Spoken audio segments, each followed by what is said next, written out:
Shalom bien-aimés dans le Seigneur, nous vous saluons dans le nom précieux et glorieux de notre Seigneur Jésus. C'est votre bien-aimé, le pasteur Philippe Mukenge, dans votre émission Que la Bible parle, une émission qui passe tous les mercredis à partir de 20h. Une émission qui vous est présentée afin de pouvoir apporter des réponses à des préoccupations qui sont les nôtres, à des questions que nous nous posons. Salutations à tous les bien-aimés, nous saluons la sœur Sylvie, nous saluons l'homme de Dieu Fortuno, nous saluons le bien-aimé Kaz, le bien-aimé Christian, nous saluons le bien-aimé Alain, nous saluons tous les bien-aimés qui sont fidèles à cette émission, la sœur Bia, la sœur Cathy, la sœur Sylvie, la sœur Bibiche, la sœur Maria, nous saluons aussi, nous saluons la sœur Nadine, nous saluons le bien-aimé Wilfried, nous saluons tous les hommes de Dieu qui sont véritablement en soutien pour cette œuvre. Nous saluons la sœur Patience, que le Seigneur vous soit favorable. Nous saluons la sœur Fatou, nous saluons tous ceux qui nous soutiennent dans les prières, qui nous soutiennent matériellement, financièrement, que le Seigneur leur soit favorable. Nous saluons le bien-aimé Victor, nous saluons le bien-aimé Jackie, nous saluons le bien-aimé Philippe, nous saluons tous les bien-aimés qui sont fidèles à cette émission. Comme vous le savez, c'est votre émission où nous répondons à vos questions. Donc, on était en train de pouvoir parler, n'est-ce pas, de la divinité de Jésus. Comme c'est un sujet trop vaste, on s'est dit on va pouvoir répondre à une question qui semble être difficile. La question de 1 Corinthiens chapitre 15, où la Bible dit clairement que le Fils sera lui-même soumis à celui qui lui a soumis toutes choses. Donc voilà, c'est une des écritures clés où parfois ceux qui refusent de croire que le Seigneur Jésus est Dieu présentent pour démontrer qu'il n'est pas Dieu parce que lui-même est soumis à celui qui est Dieu et Père. Donc voilà, bien-aimés dans le Seigneur, nous sommes dans la joie parce que nous croyons que c'est Dieu qui nous donne le souffle de vie. C'est le Seigneur qui nous donne la force et qui nous donne l'opportunité de pouvoir réellement communier ensemble. Voilà pourquoi nous lui rendons les actions de grâce. Nous bénissons son nom parce que nous croyons que c'est lui qui est Dieu du lever du soleil jusqu'à son coucher. Donc c'est lui qui nous a donné la force de pouvoir nous lever. Il nous a accordé la grâce de pouvoir accomplir les choses et nous lui sommes reconnaissants. Voici, nous sommes maintenant au-devant de vous, parmi vous. Et nous sommes en communion par rapport à la parole. Que le Seigneur soit élevé, glorifié dans le nom puissant et glorieux de notre Seigneur Jésus. Et notre prière est que vos désirs, vos besoins vous soient accordés dans le nom puissant et glorieux de notre Seigneur, parce qu'il est celui qui donne le spirituel, il donne aussi le matériel, il prend soin de l'âme, il prend soin du corps. Voilà pourquoi nous voudrions que non seulement vous puissiez prospérer dans votre âme, mais que vous puissiez aussi, dans tous les domaines de votre vie, pouvoir prospérer avec le Seigneur, car nous croyons que nous servons le Seigneur avec notre corps, notre âme, notre force et ainsi nos biens aussi. Voilà pourquoi nous avons besoin qu'il puisse nous donner afin que tout cela puisse servir à la gloire de son nom. Comme nous l'avions promis le lundi, que nous allions répondre à cette question. Voilà pourquoi nous avions intitulé aujourd'hui le thème « Le Fils sera lui-même soumis à celui qui lui a soumis toutes choses ». Et l'écriture, c'est dans le livre de 1 Corinthiens au chapitre 15. Donc 1 Corinthiens au chapitre 15, la Bible dit ceci, je commence au verset 20. « Mais maintenant, Christ est ressuscité d'entre les morts et il est le prémisse de ceux qui sont décédés. Car puisque la mort est venue par un homme, c'est aussi par un homme qu'est venue la résurrection des morts. Et comme tous meurent en Adam, de même aussi tous revivront en Christ, mais chacun en son rang, Christ comme prémisse, puis ceux qui appartiennent au Christ lors de son avènement. Ensuite viendra la fin, quand il remettra le royaume à celui qui est Dieu et Père. Après avoir aboli toute principauté, tout pouvoir et toute puissance, car il faut qu'il règne jusqu'à ce qu'il ait mis tous ses ennemis sous ses pieds. Le dernier ennemi qui sera détruit, c'est la mort. Dieu, en effet, a tout mis sous ses pieds, mais lorsqu'il dit « tout lui a été soumis », il est évident que celui qui lui a soumis toutes choses est excepté. Et lorsque toutes choses lui seront soumises, alors le Fils lui-même sera soumis à celui qui lui a soumis toutes choses, afin que Dieu soit tout en tous. Voilà. Donc, ça, ce sont les Écritures, c'est la portion de l'Écriture que nous sommes en train de pouvoir lire. Et cette portion est véritablement très claire. Et comme nous l'avions dit, bon, ceux qui n'avaient pas suivi le lundi, donc on a commencé le lundi à démontrer que le Seigneur déclare « Moi et le Père, nous sommes un ». Donc nous voyons deux devenir un. Et nous avions dit que pour que deux deviennent un, il faudrait que les deux soient auparavant un. Et nous sommes allés parce que le Seigneur lui-même dit, si vous ne comprenez pas les choses terrestres, comment comprendrez-vous les célestes? Donc Dieu prend les choses naturelles pour expliquer les spirituelles. Dieu prend la nature pour pouvoir nous expliquer sa divinité. Donc voilà pourquoi nous disons que voilà, nous prenons des exemples qui sont bibliques pour pouvoir illustrer les propos du Seigneur et ce que nous sommes en train de pouvoir soutenir. Et nous comprenons que l'histoire de pouvoir faire de 2 1, le Seigneur l'a dit au travers Adam, lorsqu'il dit que l'homme quittera son père et sa mère, s'attachera à sa femme, les deux deviendront une seule chair. Donc nous comprenons que ils vont devenir une seule chair. Mais avant de devenir une seule chair, ils étaient une seule chair. Voilà pourquoi, lorsque vous allez dans Genèse chapitre 1, il est dit, Dieu créa l'homme, il le créa homme et femme. Et lorsque nous sommes dans le chapitre 2, nous voyons que Dieu créa Adam. Et il dit, il n'est pas bon que Adam soit seul. Donc vous comprenez qu'il était seul, mais tout en étant homme et femme. Voilà. Parce que là, vous allez comprendre que pour que la femme se détache de l'homme, il a fallu que l'homme puisse s'endormir et on va prendre ce qui était dans l'homme, voilà, sa côte, prendre sa chair et pouvoir réellement faire Ève. Donc, créer Ève. Et là, nous comprenons que de 1, c'est devenu 2 et de 2, c'est redevenu 1. Donc, vous allez comprendre que la compréhension qu'on devrait avoir lorsque le Seigneur dit que moi et le Père, nous sommes un. Donc, nous devons rentrer là où Adam était. Donc, il était un. Et si on peut parler du Fils, le Fils est au-dedans, n'est-ce pas, du Père. Voilà pourquoi il dit, le Père est en moi et je suis dans le Père. Donc, voilà, c'est que nous avions pris comme illustration. Nous sommes allés encore prendre une autre illustration qui éclaire beaucoup d'incertitudes autour du fait que voilà, il est monté, il est assis à la droite du Père. Nous avons vu que Jean va pouvoir voir le trône de Dieu. Donc au trône, il n'y avait qu'une seule personne, pas 3.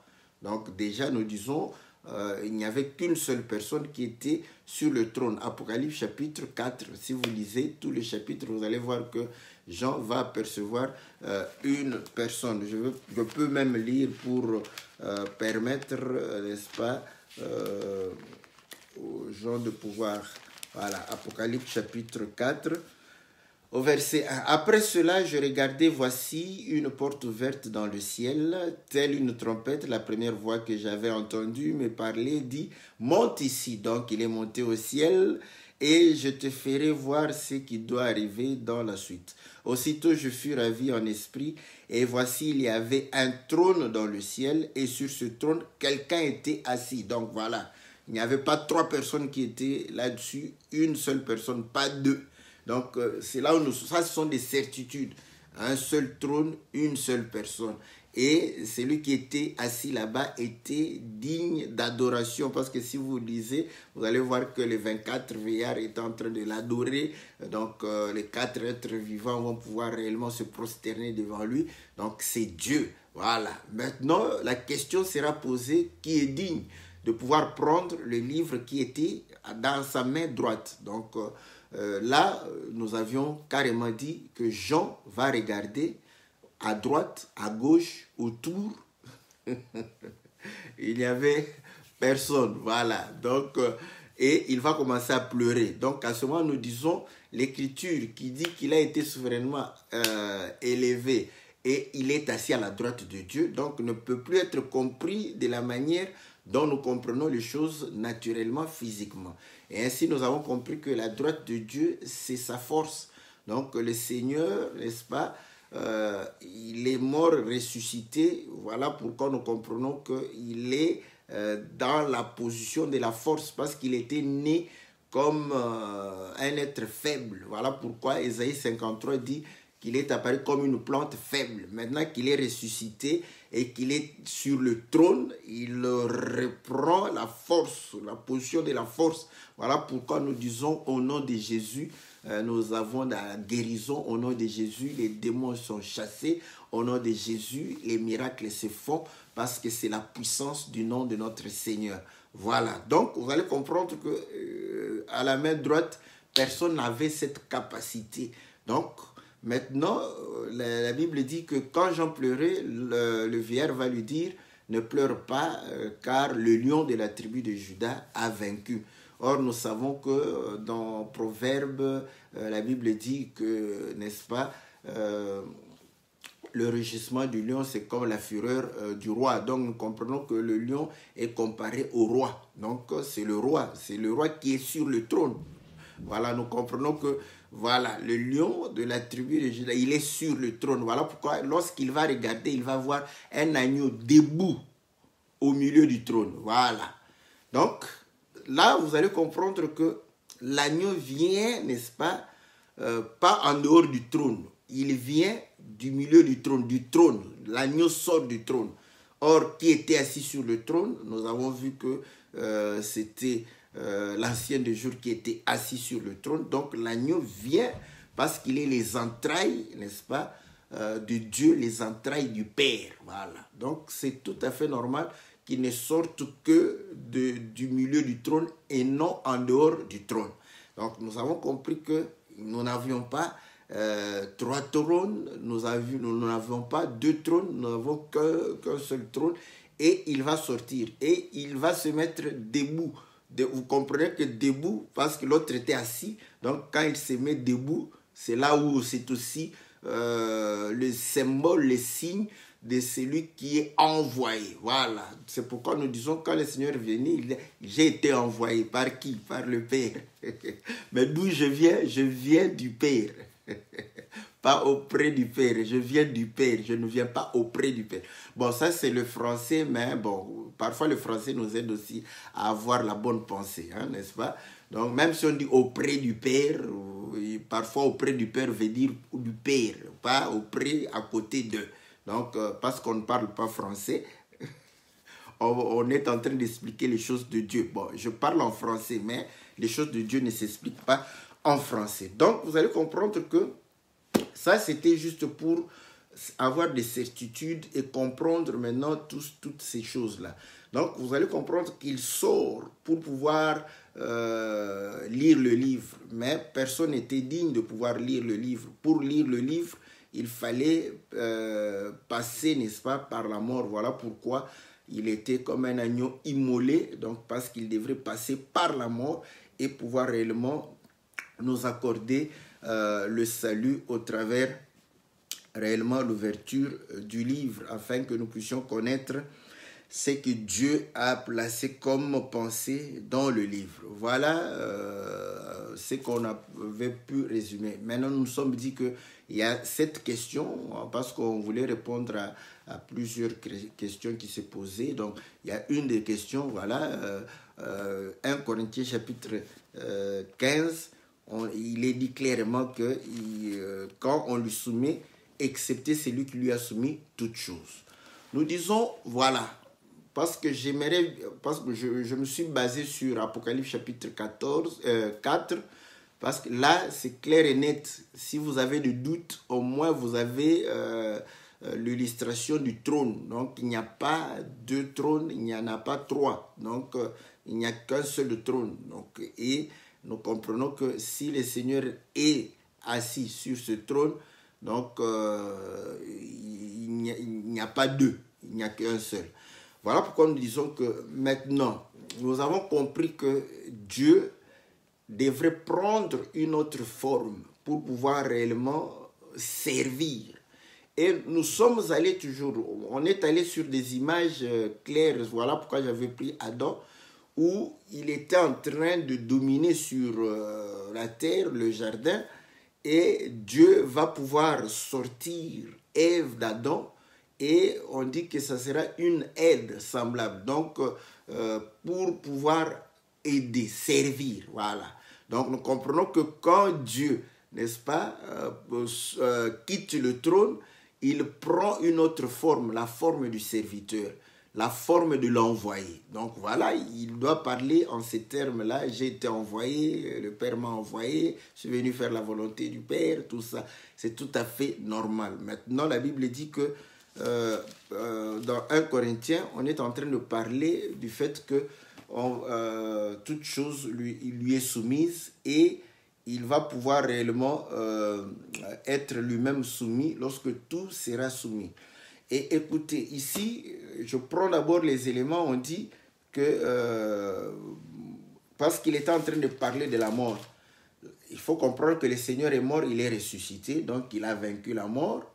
Mais nous, vous allez comprendre que nous, quand même nous croyons à la parole, le Seigneur dit, celui qui croit à la parole vivra. Même s'il meurt, il vivra. Donc le Seigneur démontre que nous pouvons encore nous mourir physiquement. Donc la mort physique, n'est-ce pas, il ne l'a pas encore vaincu. Voilà pourquoi, comprenez, notre mort physique à nous. Parce que ici, il faut me suivre. Hein? Il ne faut pas suivre un autre chemin. Il faut me suivre. De peur que... donc, il a vaincu la mort. Voyez? Et nous comprenons que le Seigneur avait démontré dans Matthieu chapitre 10, lorsqu'il était en train de dire « N'ayez pas peur de ceux qui tuent seulement le corps, mais ayez peur de celui qui peut tuer. » N'est-ce pas? Et l'âme et le corps, et envoyer les deux dans la géhenne. Voilà. Donc nous comprenons que à ce moment-là, nous comprenons que le Seigneur démontre qu'il y a deux morts. Il y a la mort du corps, donc de la chair, et la mort de l'âme. Donc, vous voyez, donc, vous allez comprendre que maintenant que le Seigneur a vaincu, il nous a donné aussi le pouvoir de pouvoir vaincre, n'est-ce pas? Si nous croyons, la mort de l'âme, n'est-ce pas, est vaincue, parce que même si la chair est détruite, nous vivrons car notre âme vivra. Voilà.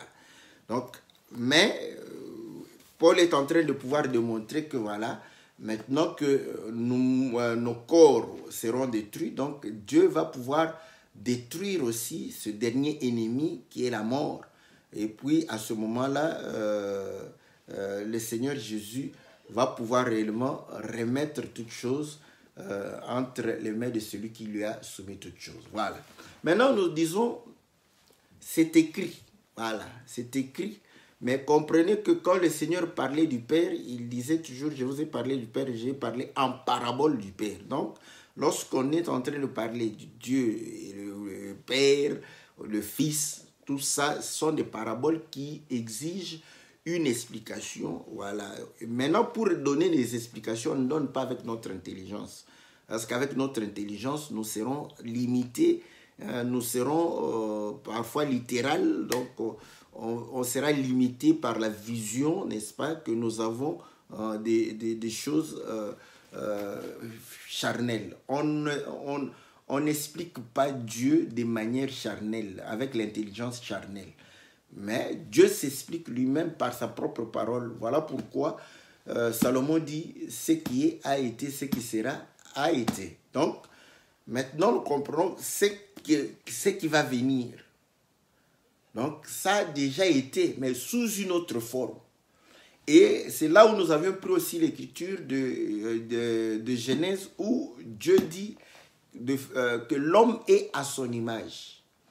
Et dans le livre d'Ésaïe, le prophète Ésaïe va dire que nous serons des présages. Moi et mes enfants et mes fils, nous serons des présages. Donc, Dieu utilise les hommes pour pouvoir prédire, pour pouvoir annoncer. Voilà pourquoi le Seigneur lui-même donnait des références par rapport à ce que les prophètes ont fait, à ce qu'ils ont dit, à ce qu'ils ont vécu. Donc, les vécus des hommes, des prophètes, des hommes de Dieu étaient imparlés. Voilà. Donc, les paroles qu'ils ont annoncées étaient aussi imparlées. Je prends l'exemple. Abraham va pouvoir avoir sa femme et la femme était stérile. Après, la femme lui dit, prends ma servante. Donc, c'est comme une histoire anodine, voilà, qui se vit. Mais quand Paul vient parler dans Galates chapitre 4, il dit que ces choses étaient allégoriques. Donc, vous voyez que la vie, ce n'est pas une histoire racontée, mais c'est la vie d'Abraham. La vie d'Abraham même est allégorique, parabolique. Cette vie est énigmatique. Donc, nous comprenons que cette vie doit être réellement éclairée pour pouvoir avoir la pensée que Dieu. Voilà pourquoi il dit que ces deux femmes étaient deux alliances. Donc, nous comprenons que cette vie-là était réellement une prédilection de ce qui allait venir. Donc, ce n'est pas la première fois, le seul cas. David va pouvoir aller manger les pains de proposition. Le Seigneur, lorsqu'on va vouloir lui dire que voilà, tes disciples ne respectent pas le sabbat, il va faire référence, mais c'était le vécu, faire référence à David pour dire que David a mangé les pains de proposition qui ne lui étaient pas permis parce qu'il n'était pas sacrificateur. Deuxièmement, ceux qui l'accompagnaient aussi ont mangé, ils n'étaient pas de la race des sacrificateurs. Donc sa vie était pris en exemple pour dire ce qu'il était en train de pouvoir. Le Seigneur prend aussi pour dire que voilà, le sabbat vous vous reposez, mais les Lévites, n'est-ce pas, les sacrificateurs, prennent des charges parce qu'ils égorgent les animaux, ils prennent de la viande, ils mettent sur le feu, ils découpent l'animal, tout ça, ils travaillent. Pendant que eux travaillent, ils ne transgressent pas. Donc, c'était un parler pour dire que voilà, dans la cité, il n'y a plus de travail, mais dans la maison de Dieu, il y a du travail. Donc, c'est ce que le Seigneur est en train de pouvoir dire, que voilà, dans la cité, il n'y a plus de travail. Ok, vous allez comprendre que, mais dans la maison de Dieu, il y a le travail pour adorer Dieu, glorifier Dieu. Donc, aujourd'hui, le sabbat, nous nous reposons de nos œuvres, nous nous reposons des désirs de la chair, mais nous célébrons Dieu dans notre âme. Voilà, donc le travail continue, c'est le travail de l'âme pour adorer Dieu.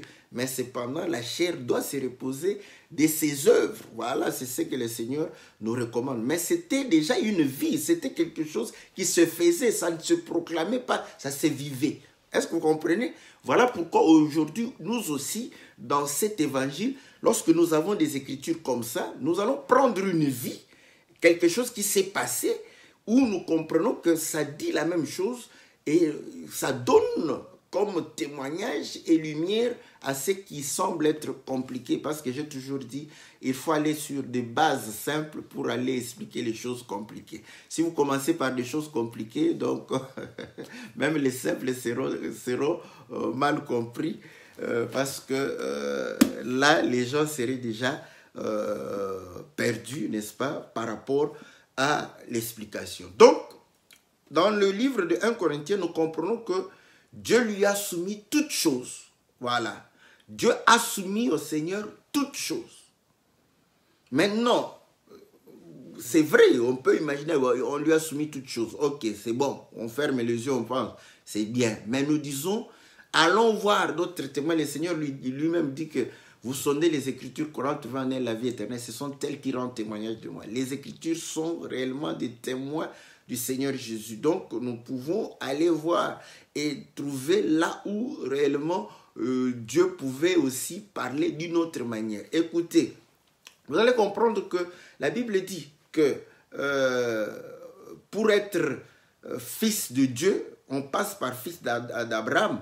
Rappelez-vous dans Jean chapitre 8, lorsqu'ils étaient en train de faire la conversation, le Seigneur dit que vous connaîtrez la vérité vous affranchira. Il dit, nous n'avons jamais été esclaves de quelqu'un. Ok, c'est bon.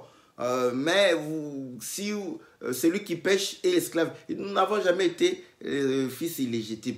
Nous avons pour père Abraham. Vous voyez, identification à Abraham. Et dans Romains chapitre, je crois, 9, la Bible est en train de démontrer que réellement, nous sommes, n'est-ce pas, de la postérité de Dieu, en passant par Abraham, parce que c'est par Abraham. Donc, Abraham, Isaac et Jacob. Il va prendre les trois là-bas. Pour être fils d'Abraham, il faut être Isaac. Pour être réellement compté, il faut être aussi fils de Jacob. Donc, vous allez comprendre que en commençant par Jacob, vous allez passer par Isaac et par Abraham. Les trois sont les pères, voilà. Donc, parce qu'ils ont eu la même promesse. Voilà. Donc, vous allez comprendre que Jacob ne parle pas de lui-même. Jacob parle, n'est-ce pas, de Dieu. Parce que les fils d'Israël, c'est le peuple de Dieu. C'est ce qu'on dit les enfants de Dieu. Voilà. Donc, mais c'était à Jacob. Vous voyez, Dieu a pris tout un peuple qui appartenait à quelqu'un. Donc c'est que cet homme-là identifiait, ou Dieu s'identifiait à lui, ou cet homme parlait de Dieu. Donc nous comprenons que même quand il lui donne le nom d'Israël, vous voyez, donc pour dire que c'est lui qui a combattu avec Dieu, donc ça c'est par rapport à lui-même. Il donne. Donc Jacob parlait de lui. Ouais. Maintenant, vous allez comprendre que Jacob avait, n'est-ce pas, 12 fils. Mais la Bible dit que tout son amour était dans Joseph. Voilà. Donc, là, nous comprenons que Joseph, voilà pourquoi il va prendre la tunique de plusieurs couleurs, le donner, n'est-ce pas? Or, nous savons que le vêtement démontre aussi la nature, n'est-ce pas, de la personne, démontre les œuvres de la personne, démontre, n'est-ce pas, ce qu'est la personne. Parce que dans la parole du Seigneur, le nom de la personne indique sa vie et sa mission. Vous voyez? Donc, prenez la Bible, vous allez voir, lisez Moïse. Il a été tiré des eaux, donc voilà pourquoi il devrait donner la terre, parce qu'il est la terre, il va donner la terre au peuple d'Israël.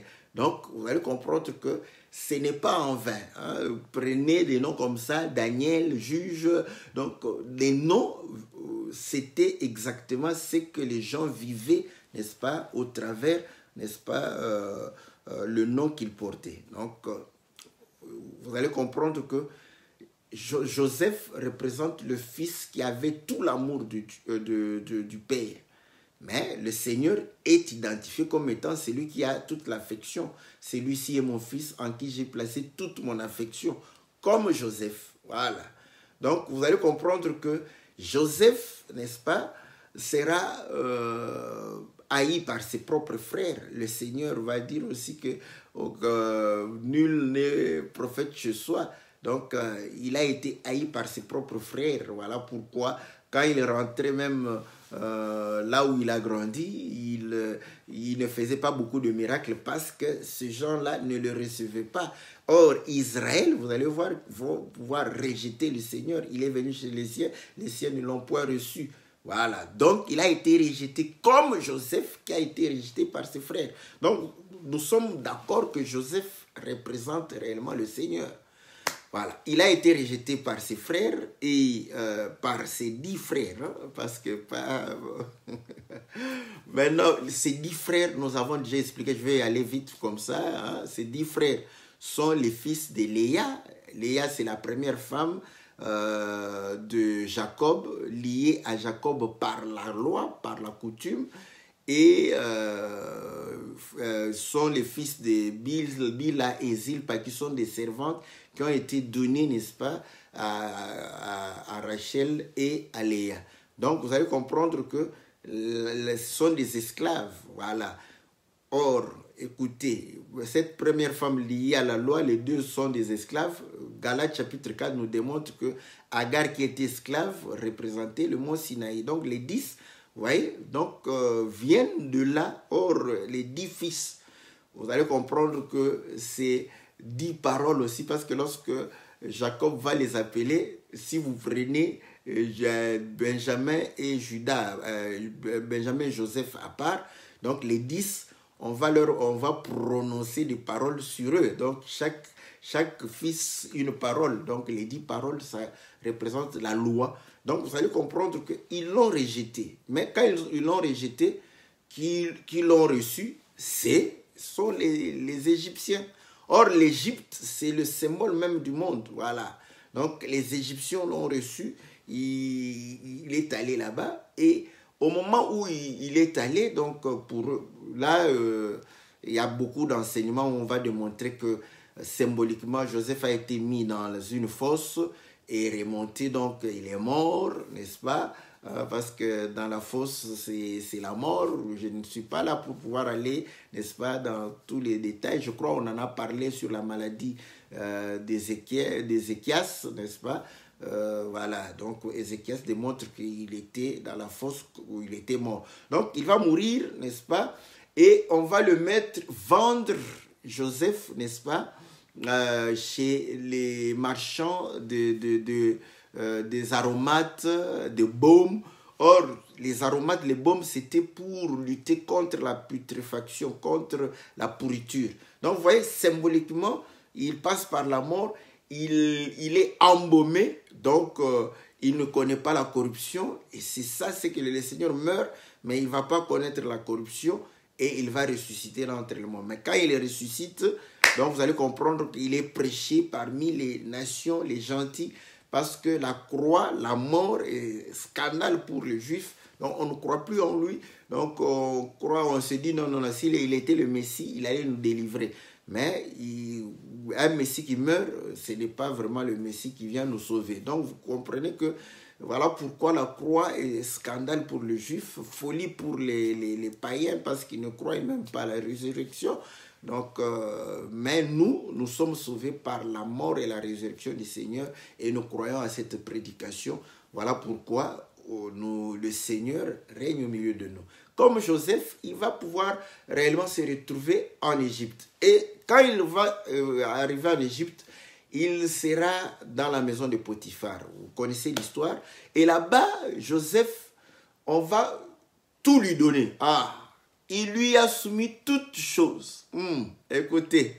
Et là, nous sommes dans 1 Corinthiens chapitre 15 où Paul est en train d'expliquer que non, voilà, quand le Seigneur meurt, il ressuscite. Donc, nous comprenons qu'il a le dessus sur tout. Philippiens chapitre 2 le dit. Dieu l'a souverainement élevé et il a placé son nom au-dessus de tous les noms afin que tout genou fléchisse. Voilà. Donc, nous comprenons que tout lui est soumis. Voilà. Et maintenant, nous prenons Joseph parce que Joseph est l'image du Seigneur.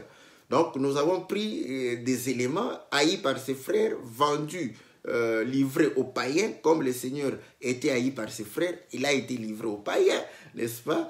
Et vous allez comprendre que c'est, n'est-ce pas, chez les païens que le Seigneur sera accepté parce que Israël refuse de pouvoir croire. Donc nous avons, n'est-ce pas, le Seigneur en train de pouvoir être célébré chez les païens. Donc Joseph se retrouve en Égypte et là, comme le Seigneur ne fait que ramener et répéter, n'est-ce pas, dans un premier temps, il va chez Potiphar. Quand il arrive chez Potiphar, Potiphar lui soumet toutes choses. Voilà. On lui donne tout. Voilà. Donc, nous comprenons qu'il a tout le pouvoir.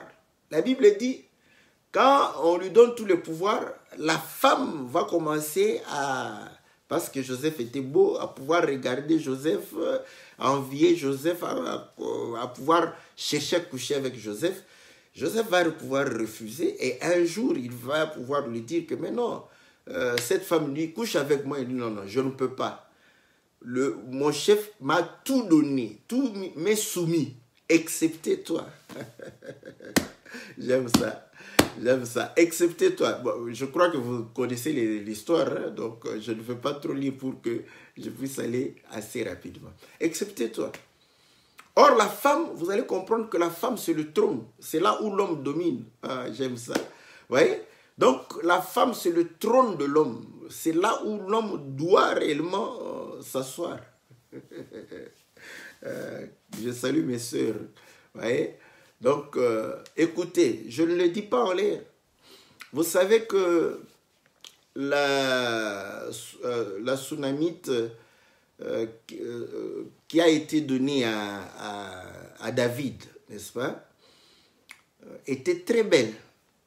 On n'avait pas couché avec David et David va pouvoir mourir. Maintenant, il y a le fils de David qui voulait être chef roi, mais qui va pouvoir réellement subir, n'est-ce pas, le revers parce qu'on va introniser Salomon comme roi. Quand il va rester, il va pouvoir faire la demande à la mère de Salomon pour lui dire que non, demande à Salomon qu'on me donne cette Sunamite qui fut auprès du roi David. Et lorsque la maman de Salomon a demandé à Salomon, Salomon lui a dit, demande le royaume pour Adonis. Donc, vous voyez, donc, il s'agissait de la femme. Donc, il trouve, non, donne-lui le trône parce que tu lui demandes la femme de David. Or, je suis sur le trône de David. Donc, il veut prendre la femme de David, il veut prendre le trône. Donc, c'est pas moi. Donc, nous comprenons que la femme, c'est le trône. C'est là où l'homme règne. Voilà pourquoi vous allez comprendre que l'homme devient chef lorsque l'homme a une femme. Donc, un homme qui n'a pas de femme n'est pas chef. La Bible dit que l'homme est le chef de la femme. Donc, il faut avoir une femme pour être chef. Si tu n'as pas de femme, tu n'es pas chef. Voilà. Donc, nous comprenons que c'est... Joseph lui dit, tout m'est soumis, excepté toi. Voilà. Est-ce que vous comprenez pourquoi je suis allé là-bas? Excepté le trône. Voilà. Hein? Excepté toi. Donc, je ne peux pas te toucher. Tout m'est soumis, sauf toi. Voilà. Donc, nous comprenons que là, l'écriture qui démontre que tout est soumis au Seigneur Jésus, Joseph le représente. Je prends cette image parce que avec Joseph, c'est simple. J'aime bien prêcher l'évangile simplement, tout simplement, sans compliquer, n'est-ce pas? Pour que chacun puisse comprendre, même les choses les plus difficiles, n'est-ce pas? Donc, Joseph lui dit que, excepté toi. Maintenant, vous connaissez l'histoire, la femme va pouvoir chercher à violer Joseph qui va fuir, n'est-ce pas? Mais aujourd'hui, les hommes de Dieu se laissent violer par les sœurs. Donc, on ne comprend pas. Après, il va dire que c'est la sœur qui m'a fait chuter, mais tu n'es pas de la race de Joseph, n'est-ce pas? Voilà pourquoi nous disons, moi je dis toujours, un homme de Dieu qui couche avec une sœur, il ne faut pas condamner la sœur, il faut condamner l'homme de Dieu. Voilà. Là, il va dire, oh non, il m'a envoûté, tout ça. Non, mais tu n'es pas de la race de Joseph. Si tu étais de la race de Joseph, tu allais fuir. Donc, tu allais sortir, laisser même ta chemise, mais sortir, fuir. Mais toi, tu n'as pas fui. Tu as été violé. Bon, on dit, parce que cette femme voulait violer Joseph. Tu as été violé, n'est-ce pas? Une femme faible t'a violé. Toi, un homme fort. Et tu viens, tu veux que nous puissions t'applaudir. Toi qui es fort, tu as été violé par une femme faible. Donc, nous comprenons que tu es coupable, n'est-ce pas? Donc, voilà.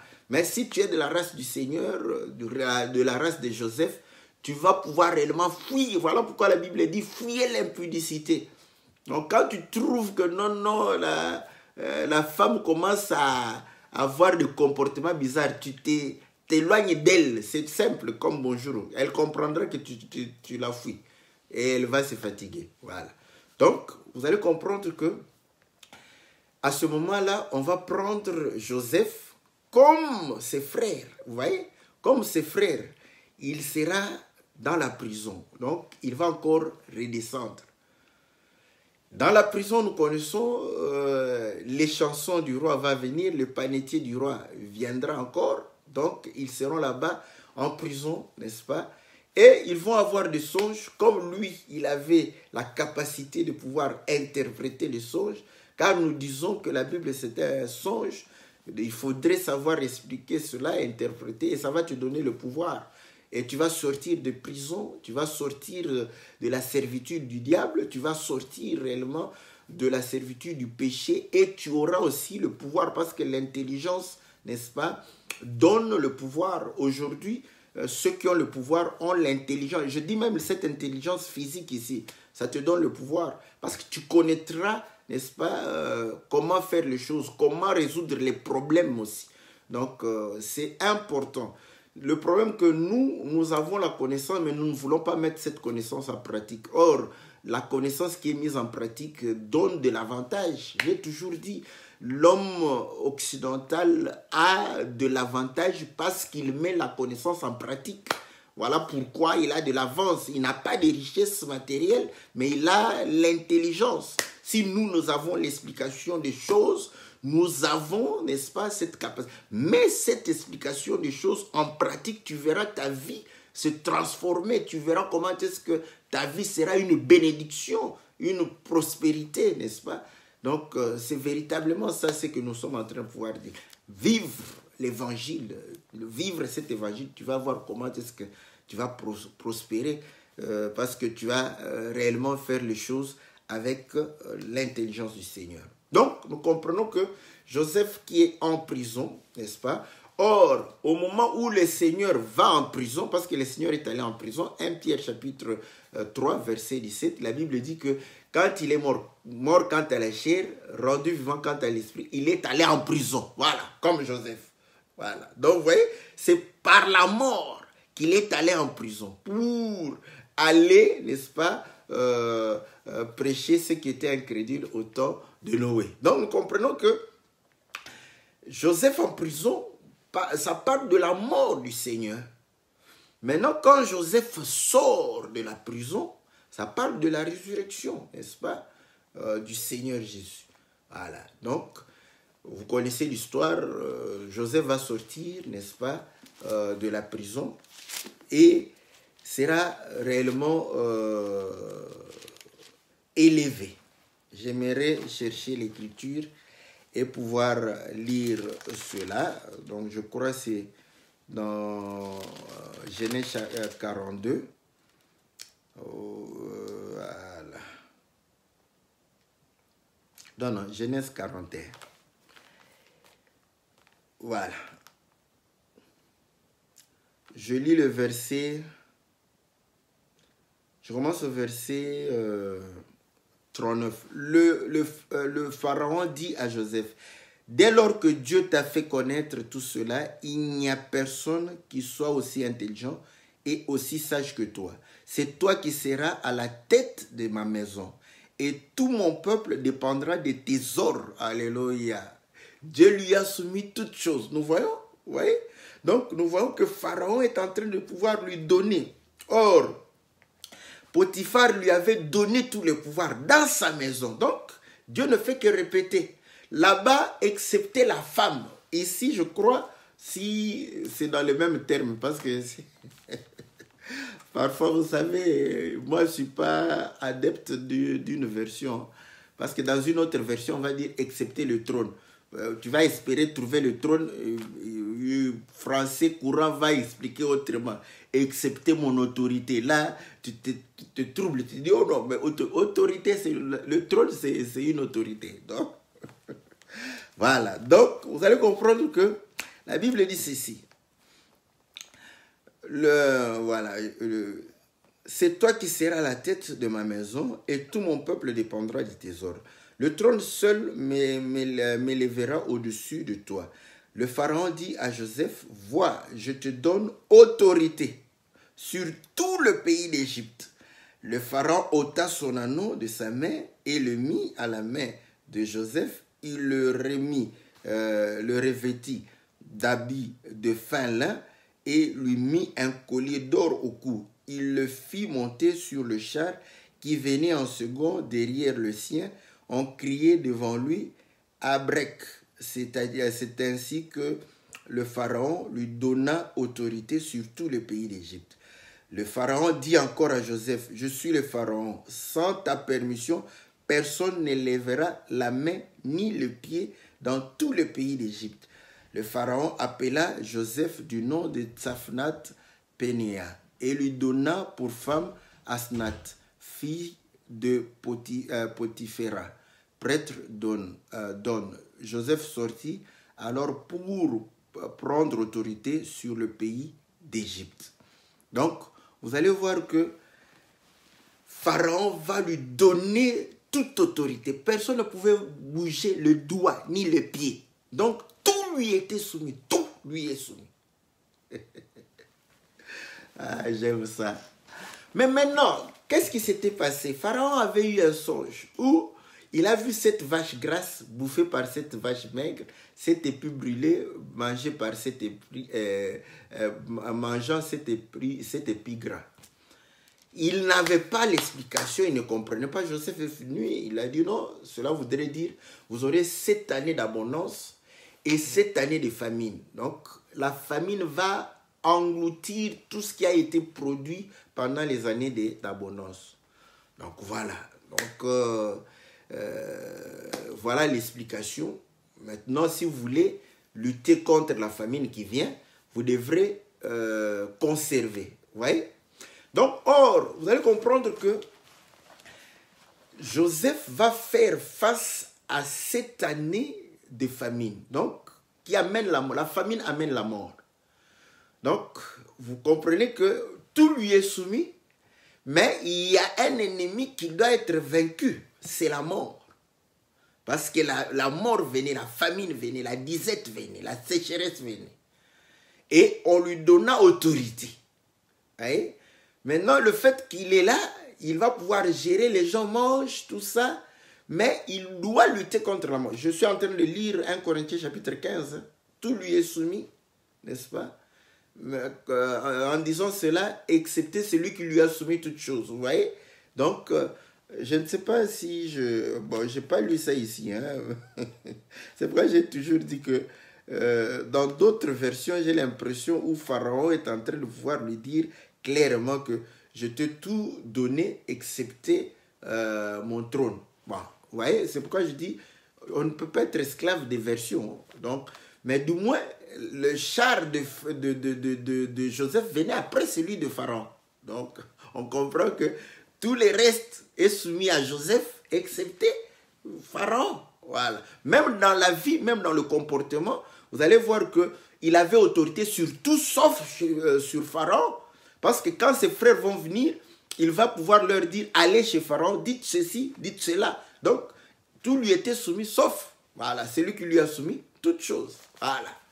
Donc, nous voyons effectivement cette configuration où Joseph prend l'autorité sur tout et doit faire face à la famine, lutter contre la famine. Si vous lisez, c'est pourquoi je dis, allez lire 42, 43, vous lisez, parce que je ne vais pas lire, je vais pouvoir raconter cette histoire. Vous allez comprendre que quand la famine va commencer, ils vont commencer à acheter, n'est-ce pas, acheter de la nourriture chez Joseph. Voilà pourquoi ses frères vont venir aussi acheter. Maintenant, quand l'argent, ils n'auront plus l'argent, or tout cet argent sera versé dans les comptes de Pharaon. Donc, vous comprenez? L'Égypte n'appartenait pas à Pharaon. L'Égypte est le symbole du monde, n'est-ce pas? Mais Pharaon donne autorité. Je suis en train de prendre une image. Donne autorité à Joseph. Tout lui est soumis. Comme 1 Corinthien dit, tout lui est soumis, excepté celui qui lui a soumis toutes choses. Nous le voyons clairement. Donc, nous l'avons vu chez Potiphar. Tout était soumis, excepté la femme. Nous avons dit le trône, excepté Pharaon, parce que le Pharaon, son trône était au-dessus, n'est-ce pas, Joseph. Voilà pourquoi l'Écriture dit, Christ est le chef de l'homme, Dieu est le chef de Christ. Voilà. Parce que il est en mission. Est-ce que vous comprenez?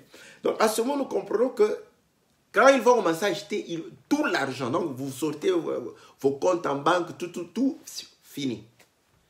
Maintenant, tout cet argent remis chez Pharaon.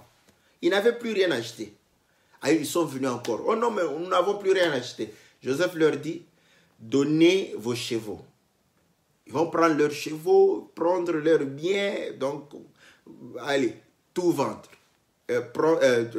Donner et prendre du blé. Et tout ça va se terminer. Ils vont revenir pour dire non, on n'a plus rien à manger, on doit manger. Joseph dit, ok, vendez maintenant vos propriétés. J'aime ça. Est-ce que vous voyez? Ils ont donné tout l'or, tout l'argent. Ils vont pouvoir donner tous leurs biens, chevaux, tout ça. Après, ils vont donner leurs propriétés. Donc, ils vont prendre les maisons, les champs, donner à Joseph. Qui va donner? Parce que ça lui appartient. Il donnait à... Après cela,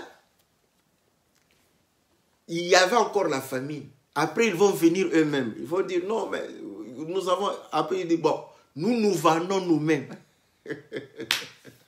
Alléluia, j'aime ça, j'aime ça.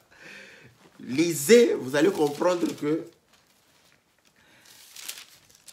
l'Égypte tout entière va pouvoir devenir propriété, n'est-ce pas, de Pharaon.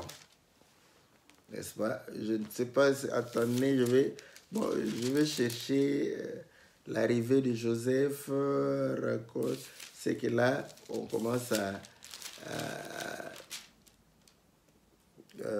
voilà. Bon, je vais essayer de trouver l'écriture parce que j'aime ça. Je ne sais pas si c'est dans Genèse chapitre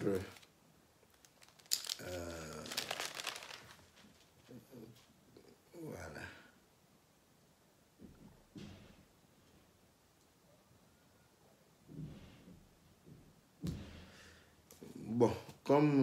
Bon, je sais que c'est dans, je crois que je lisais Genèse 41, 42, 43 jusqu'à là.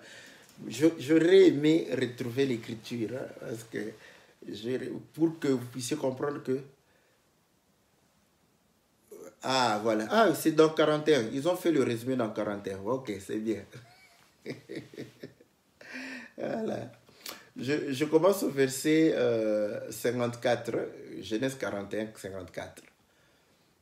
Bon, je commence même au verset 53. Les 7 années d'abondance qu'il y eut au pays d'Égypte vinrent à leur terme. Et les 7 années de famine commencèrent à venir.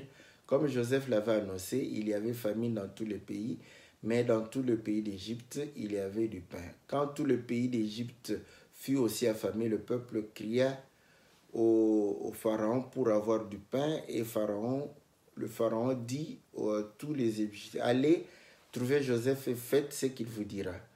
La famine régnait dans tout... Ah non, ça c'est les débuts. Ok.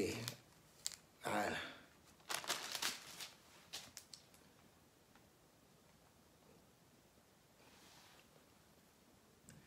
Je n'ai pas besoin de l'histoire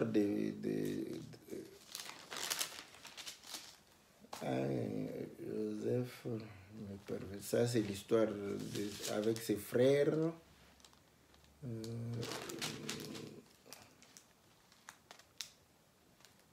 Voilà.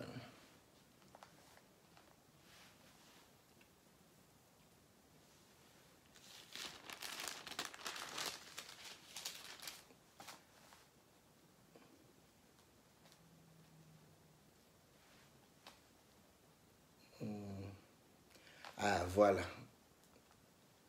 Je suis dans Genèse 47. Voilà, c'est Genèse 47. Hein? Voilà, Genèse 47.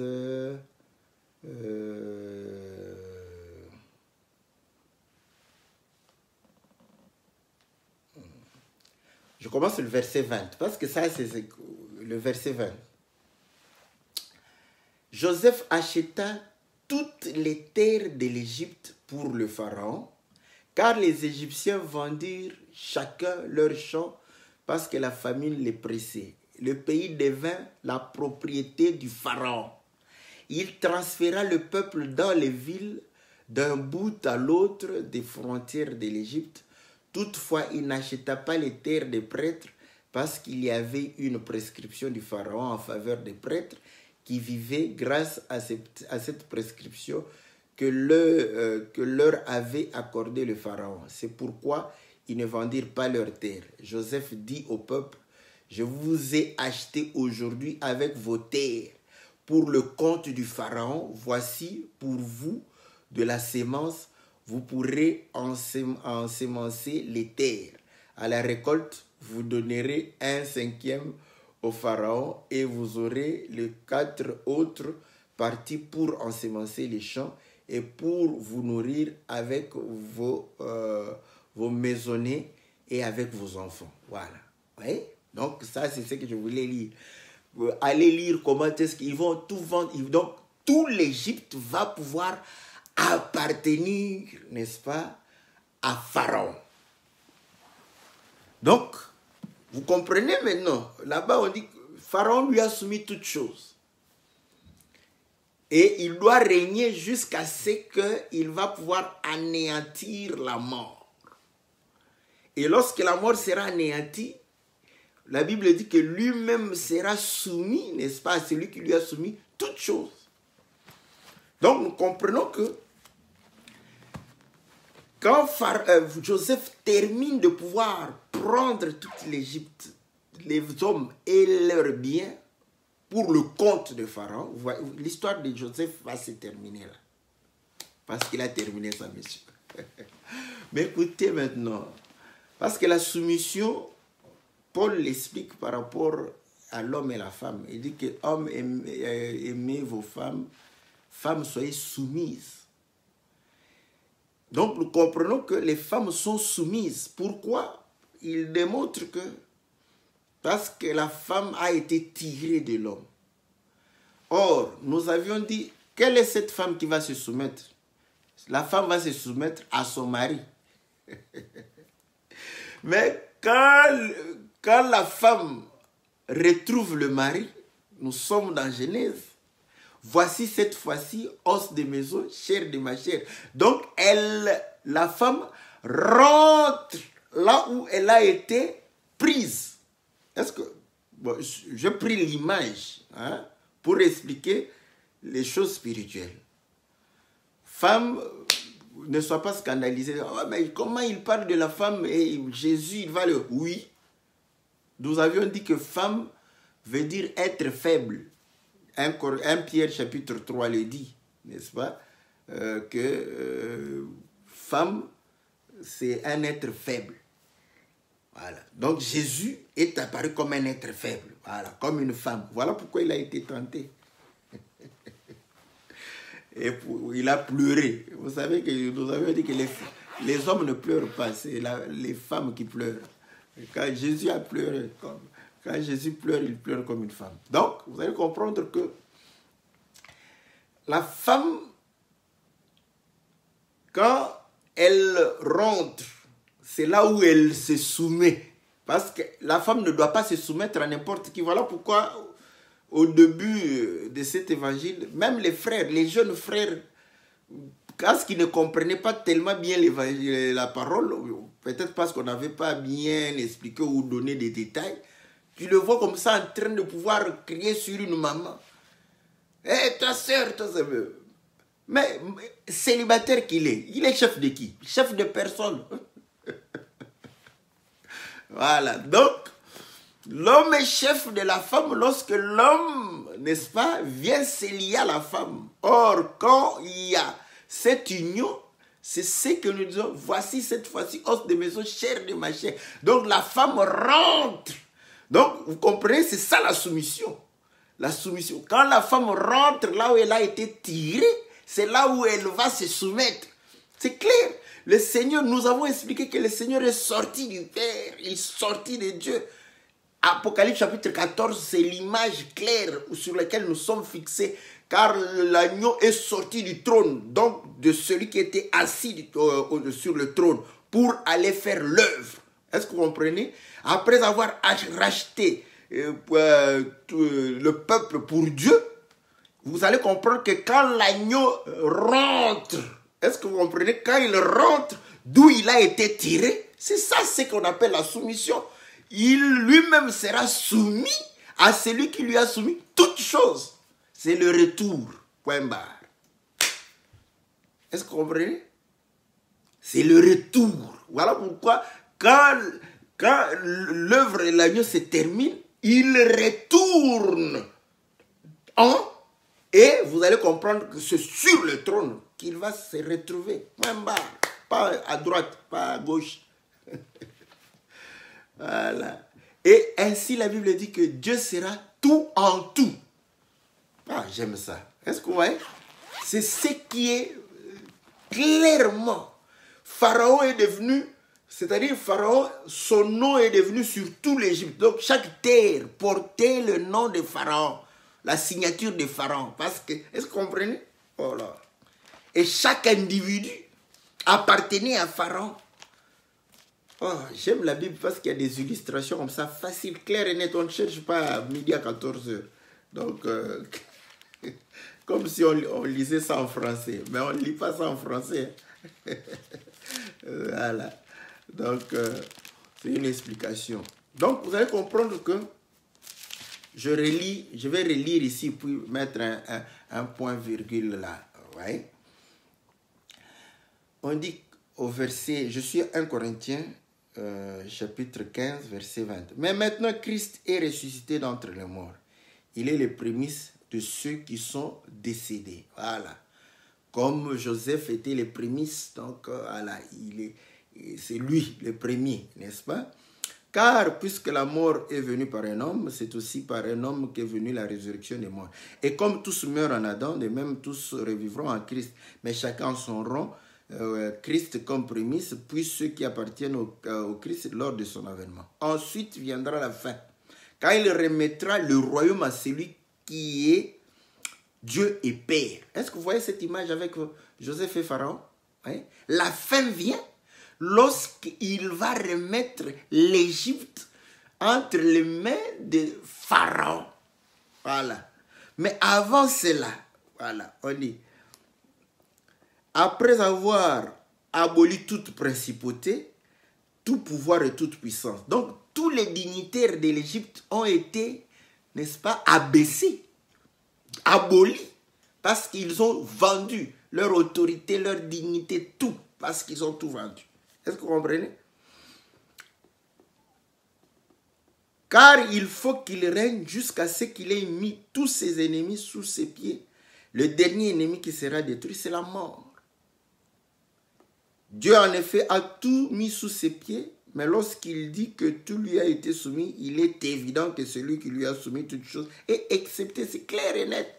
Parce qu'il s'est envoyé. En tant qu'envoyé, il doit être soumis, n'est-ce pas, au plan de l'envoi. Donc c'est clair. Le plan de l'envoi, c'est ça, c'est qui identifie Dieu. Donc il est, n'est-ce pas, donc voilà, excepté, parce qu'il ne peut pas aller en dehors de ce qu'il a tracé comme mission. Il s'est donné une mission, il doit respecter, il est soumis à cette mission-là. Est-ce que je parle en français simple? Voilà. Lorsque toutes choses lui seront soumises, alors le Fils lui-même, voilà, celui qui a la mission de soumettre toutes choses, lui-même sera soumis à celui qui lui a soumis toutes choses. Voilà pourquoi nous avons la soumission, j'ai pris par chez Adam et Ève. Quand on a séparé, c'est clair. Quand on rassemble les deux, la femme doit être soumise. Voilà, c'est ça. Le retour de la femme, c'est ça la soumission. Voilà pourquoi, pour retourner vers Dieu, c'est par la soumission. Si tu n'es pas soumis, tu ne retourneras pas là-bas. Le retour s'appelle soumission. Si tu refuses de te soumettre à la parole, toi, de retour, tu es un réfugié politique à perpétuité. tu ne vas plus retourner au pays. Voilà. Donc, vous allez comprendre que la Bible dit, afin que Dieu soit tout en tous. Voilà. Ah, j'aime ça. Que le Seigneur soit loué. Donc, voilà, bon, ça devient simple pour nous parce que Dieu nous fait grâce. On espère bien que ça sera simple aussi pour tous ceux qui vont nous suivre. Donc, voilà. Nous mettons un point-virgule par là. Donc, que le Seigneur vous soit très favorable. Donc, lundi, on va se retrouver dans votre émission Louons l'Éternel. Et le mercredi, là, je vais reprendre vos questions parce que ça, c'est une question que j'ai amenée pour pouvoir réellement faire la continuité de ce qui a été dit, n'est-ce pas? Mais du moins, si vous avez des questions, la divinité de Jésus, c'est le débat de tous les jours. Mais Dieu nous donne aujourd'hui, parce qu'on en débat tous les jours, et on a plus de facilité de pouvoir en expliquer, un langage plus facile, plus clair. On espère bien que ceux qui ont encore de doutes, tous ces doutes vont se dissiper. Que Dieu vous bénisse, que Dieu vous soit très, très favorable. Nous saluons tous les bien-aimés, n'est-ce pas? Nous croyons que le Seigneur vous sera très, très favorable et il va vous soutenir, n'est-ce pas? Lorsque vous appliquez la parole et vous allez prospérer et aller de l'avant dans le nom puissant et glorieux de notre Seigneur Jésus. Amen.